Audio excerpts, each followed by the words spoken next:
However, your job is to be able to take all that technical mumbo jumbo, as I would say, and boil it down into being able to articulate out what is actually where you're at in the project. What are any impediments or issues that you're seeing? How is the project moving along?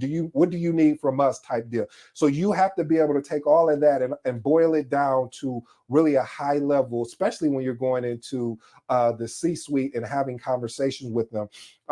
Even though your CIO may be, very technically savvy, you still may have others in there. That you may have a CFO in there. You may have who else? Actually, the CEO. So they want to know where we're at and how. If you're stuck in anywhere, who do you need, and when can we get you out of that situation? That is a good organization, and I've worked in a really great fair share of organizations that really lean towards that versus you being the technical SME.